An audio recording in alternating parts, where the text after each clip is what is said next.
నిష్పాక్షికంగా మాట్లాడే మేధావులు కూడా దానికి అయ్యా అంత రెస్పాన్స్ ఎట్లా మాట్లాడారు కనీసం దాని పొరపాటున్నా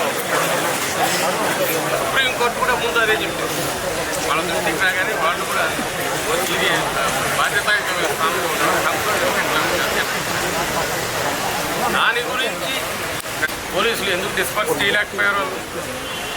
వాళ్ళని ఎందుకు టెన్షన్ క్రియేట్ అయితే మేము కత్తులు ఎత్తుకోకపోతే కట్టలు ఎత్తుకుంటే మమ్మల్ని తరిస్తే అంతకుముందు అరెస్ట్ చేయండి.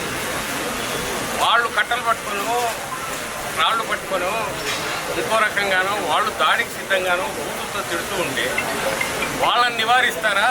వాళ్ళతో ఎందుకు మీరు పోండి సార్ అని చెప్పి పత్రికలు మమ్మల్ని పంపిస్తారు. అక్కడ నుంచి అక్కడ జరిగిన గొడవలు రాంబాబు గారు అన్న మాటకు సంస్కారయుతంగా ఆయనే మళ్ళీ నేను అనకుండా ఉండాల్సింది అన్నాడు. నేను ఇక్కడ గుర్తు చేస్తా, ఈరోజు వీడియోలు సర్క్యులేషన్ ఉన్నాయి, చూపిద్దామంటే ఇక్కడ స్క్రీన్ లేదు, పెద్ద స్క్రీన్లో చూపించాలని ఉంది. ముఖ్యమంత్రి అమ్మ మొగుడు, ముఖ్యమంత్రి తల్లి మొగుడు అని ఇద్దరు అన్నారు. చంద్రబాబు నాయుడు అన్నాడు, పవన్ కళ్యాణ్ అన్నారు. వీడియోలు ఉన్నాయి. ఇంకా ఇలాగ చాలా బూతులు అన్నారు. ఇంకా ఆయన ఇప్పుడు కాబోయే ముఖ్యమంత్రి అంటున్నారు లోకేష్. ఆయన ఏకంగా లండన్లతో ముండలతో పడుకున్నాడు మీ జగన్ రెడ్డిని ఓపెన్గా సిఐతో ఉంటున్నాడు. ఇంకా సరే మిగిలిన చాలా బూతులు ఆ విధంగా వాటిలోని పోదొచ్చు. ఇవన్నీ రికార్డెడ్గా ఉన్నాయి. వీళ్ళని ఎక్కడ నిలదీయాలి, ఏమి చేయాలి? నేను డిఎస్పీ ఇక్కడ అంటుంటే నేను వీడియోలో చూశాను, ఆశ్చర్యపోయినా. అభిమానులు అన్నాక మాత్రం వస్తారబ్బా, కొంచెం ఓపిక పట్టండి, వాళ్ళు అలసిపోయినాక మేము ఒక ప్రశాంతంగా అందరినీ సర్దుతామండి. అసలు ఏమవుతున్నారో తెలియట్లా. అంటే మొత్తం వాళ్ళ సమక్షంలో చిన్న ప్రశ్న వేస్తారు. దీన్ని అన్నందుకు ఎవడో రియాక్ట్ కావచ్చు. మాకు ఆ మాత్రం బలం లేదా? రావాలనుకుంటే రారా జనం? ప్రజలు రమ్మంటే రారా? ఏం వాతావరణం కోరుకుంటున్నారు? లేదు ఇంకొక ప్రశ్న వేస్తారు.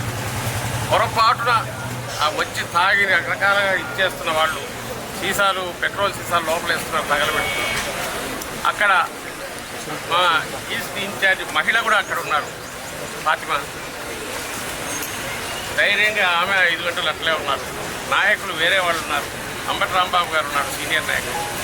ఎవడన్నా పొరపాటున కిటికీల్లోంచి తగిలి ఎవరికన్నా ప్రాణాపాయం జరిగితే చంపడానికి వచ్చినారని అర్థమవుతుంది. పోలీసులు మౌన ప్రేక్షకులు ఎట్లుండగలిగారు నాకు అర్థం కావట్లేదు. వాళ్ళకైనా లోపలికి రాగలిగి ఉంటే, ఒకవేళ మా వాళ్ళకి ఏదైనా జరిగితే ఎవరిది పూచి? ఎక్కడో అటాక్ చేశారంటే మాకు తెలియదండి, రిపోర్ట్ వచ్చేసరికి మీ సమక్షంలో.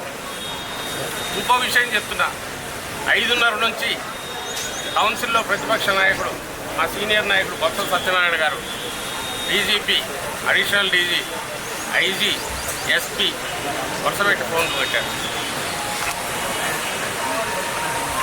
రెస్పాన్స్ లేదు.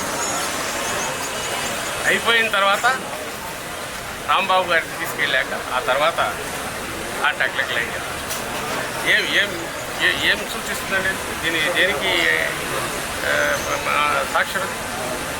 పైనే ఒక స్కీమ్ ప్రకారము, పథకం ప్రకారము ప్రీ మెడిటేటెడ్ మర్డర్ అటెంప్ట్ అవునా కాదా?